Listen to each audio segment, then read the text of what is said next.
Habakuk pasal 3 hari Minggu tanggal 8 Februari 2026. Doa Nabi Habakuk. Doa Nabi Habakuk menurut nada ratapan. Tuhan, telah kudengar kabar tentang Engkau dan pekerjaanmu, ya Tuhan, kutakuti. Hidupkanlah itu dalam lintasan tahun, nyatakanlah itu dalam lintasan tahun. Dalam murka ingatlah akan kasih sayang. Allah datang dari negeri Teman dan yang Maha Kudus dari pegunungan Paran.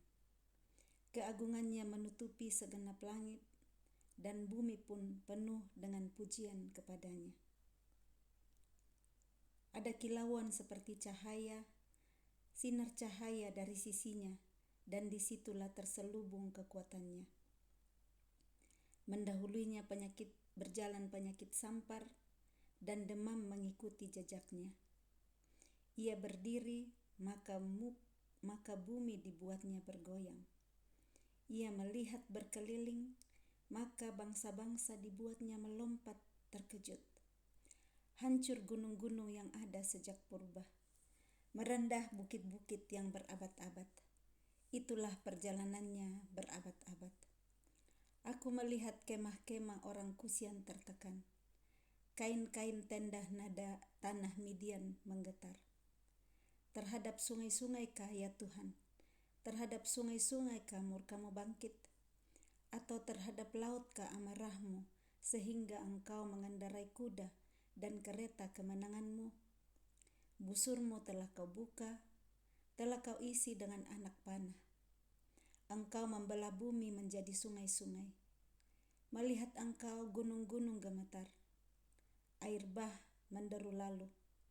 Samudra raya memperdengarkan suaranya dan mengangkat tangannya.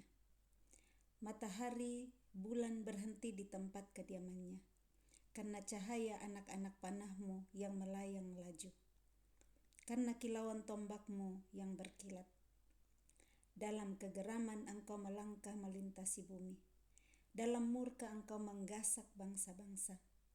Engkau berjalan maju untuk menyelamatkan umat-Mu, untuk menyelamatkan orang yang Kau urapi.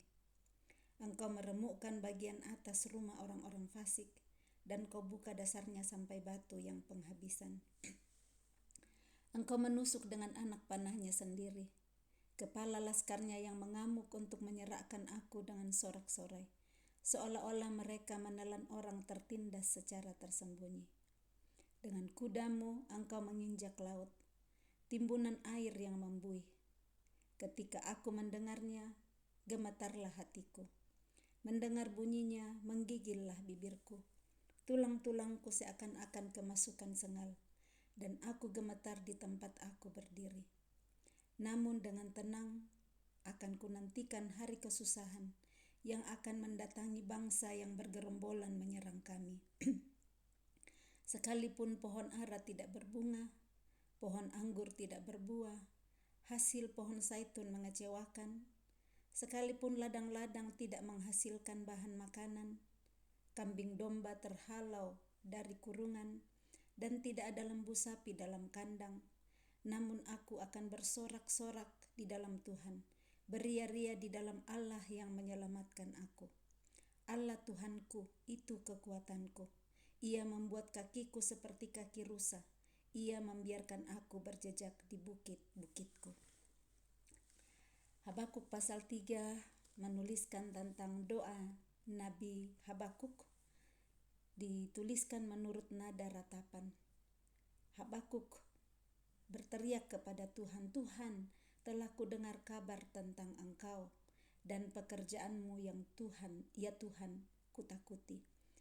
Habakuk berani untuk berteriak kepada Tuhan, berdoa kepada Tuhan, karena dia telah mendengar kabar tentang Tuhan. Iman Nabi Habakuk timbul dari pendengarannya mendengar kabar tentang Tuhan, mendengar firman tentang Tuhan, dan dia mendengar kabar tentang Tuhan, pekerjaan Tuhan, dan dia berkata, itu kutakuti. Dia tahu bahwa apa yang Tuhan kerjakan itu yang terbaik. Dia menuliskan hidupkanlah itu dalam lintasan tahun, nyatakanlah itu dalam lintasan tahun, dalam murka ingatlah akan kasih sayang.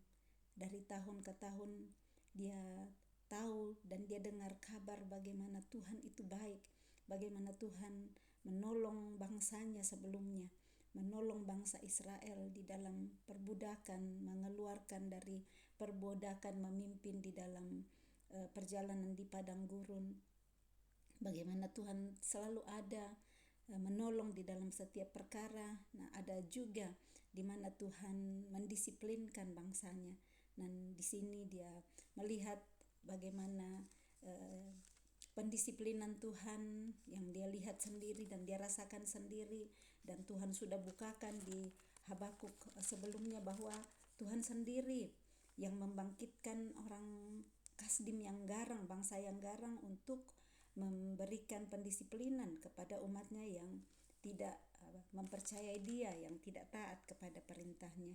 Nah, semua teriakan-teriakan Habakuk kepada Tuhan, dia berseru kepada Tuhan, dia meminta kepada Tuhan untuk berjalan. Dia mempercayai bahwa Tuhan yang berjalan maju untuk menyelamatkan umatnya, Tuhan yang berjalan maju untuk menyelamatkan orang yang dia urapi, Tuhan yang akan meremukkan orang-orang yang orang-orang fasik yang datang untuk menyerang mereka.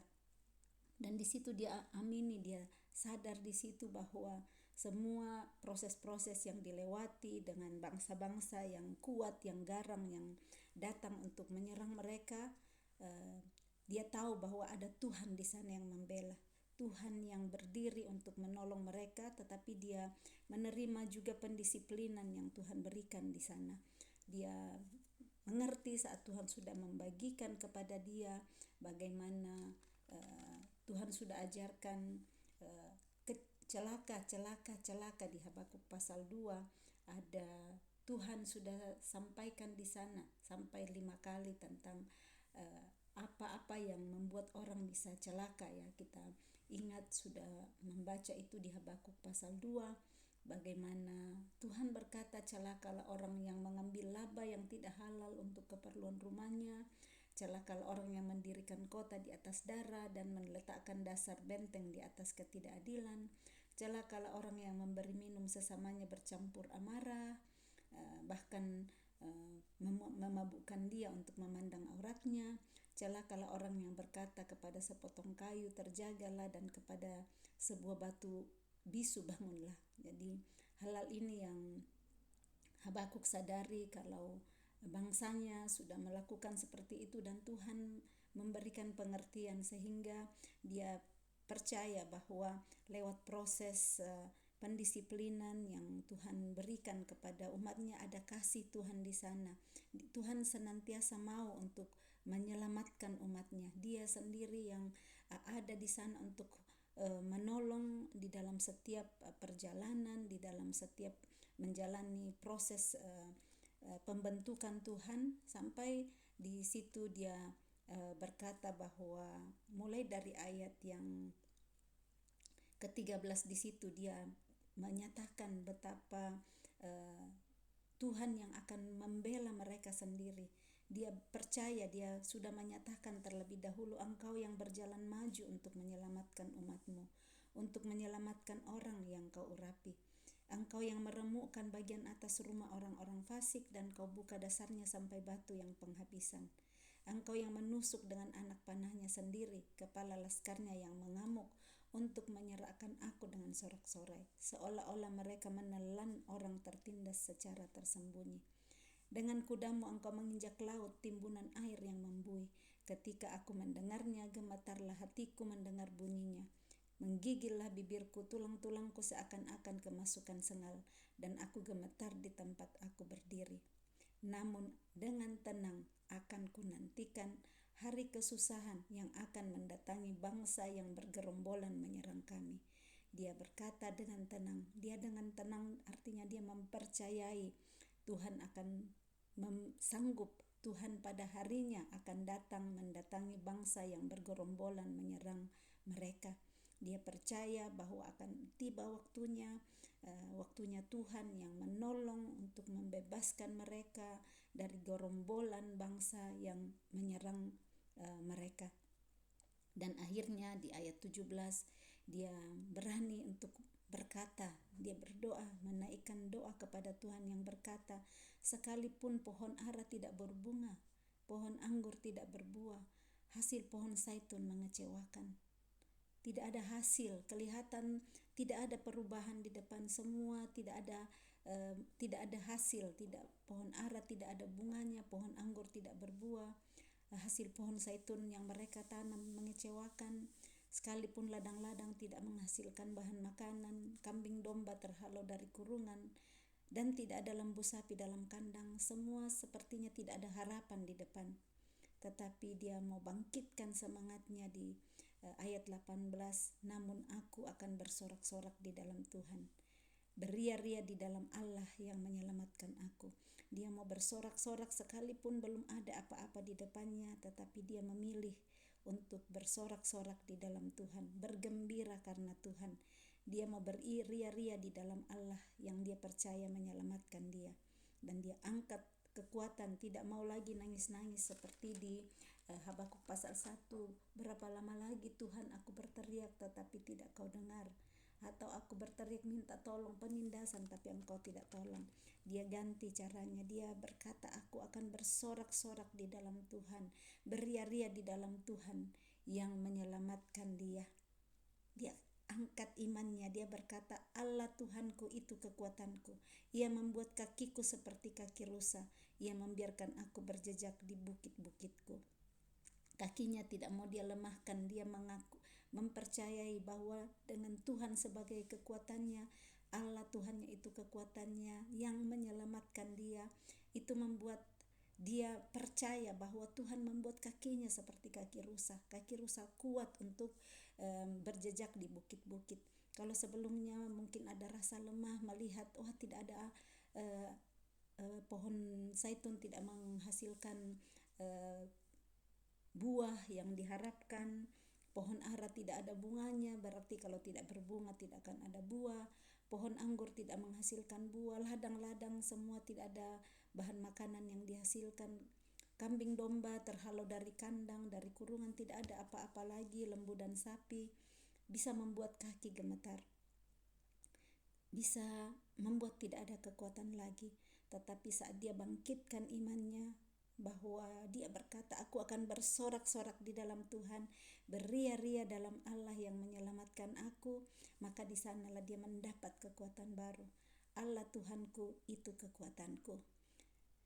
Di doa Nabi Habakuk ini menolong kita. Saya sangat tertolong dengan firman ini untuk tidak melihat apa yang di depan, yang seperti Nabi Habakuk lihat ada fakta di depannya, tetapi dia mau angkat hatinya untuk bersorak-sorak kepada Tuhan.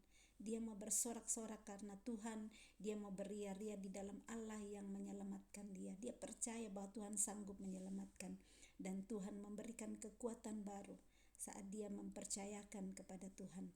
Nah, dalam menjalani hidup kita hari ini, setiap kita pastinya ada pertandingan iman. Mungkin kita lihat di depan seperti Nabi Habakuk melihat, tetapi kita belajar teladan dari Nabi Habakuk yang berdoa mempercayakan hidupnya kepada Tuhan, mau bersorak-sorak dalam Tuhan, dia mau beria-ria dalam Tuhan, dia percaya Tuhan yang menyelamatkannya dan menerima kekuatan baru daripada Tuhan yang membuat dia berdiri kuat lagi di atas kakinya, membuat kakinya seperti kaki rusa. Dan di sanalah dia bangkitkan iman dan percayanya untuk berdiri lagi melihat dan menunggu sampai waktunya Tuhan menolong dia. Adalah baik menanti dengan diam pertolongan Tuhan, beria-ria dan bersorak-sorak di dalam dia, bersukacita di dalam dia, seperti pemazmur mengatakan adalah dan bergembiralah karena Tuhan, maka dia akan memberikan apa yang diinginkan hatimu. Nabi Habakuk mengangkat doa kepada Tuhan, dia mau bergembira karena Tuhan, beria-ria karena Tuhan, bukan karena pohon arahnya sudah berbunga, bukan karena pohon anggur sudah banyak buahnya, bukan karena hasil pohon zaitun menggembirakan, tetapi dia bersorak-sorak di dalam Tuhan. Roh Kudus, tolong hamba, tolong kami semua Tuhan, untuk beria-ria dan bersorak-sorak di dalam Engkau, karena Engkau adalah kekuatan kami untuk berjalan dengan iman, untuk melihat dengan iman waktunya Tuhan. Pertolongan kami hanya daripada Tuhan, karena saat kita berkata seperti pemazmur berkata, aku melayangkan mataku ke gunung-gunung, dari manakah akan datang pertolonganku? Pertolonganku adalah daripada Tuhan yang menjadikan langit dan bumi. Tuhan penolong kita, supaya kita tidak menyerah menghadapi kehidupan seperti Nabi Habakuk, tidak ada hasil di depannya, tetapi dia percaya bahwa Tuhan itulah kekuatannya yang membuat dia untuk mempunyai kaki yang kuat, tidak goyah, dan dia terus bersorak-sorak di dalam Tuhan, bersukacita karena Tuhan, dan bergembiralah karena Tuhan, maka dia akan memberikan apa yang diinginkan hatimu. Selamat hari Minggu, salam kasih, Tuhan Yesus memberkati. Shalom.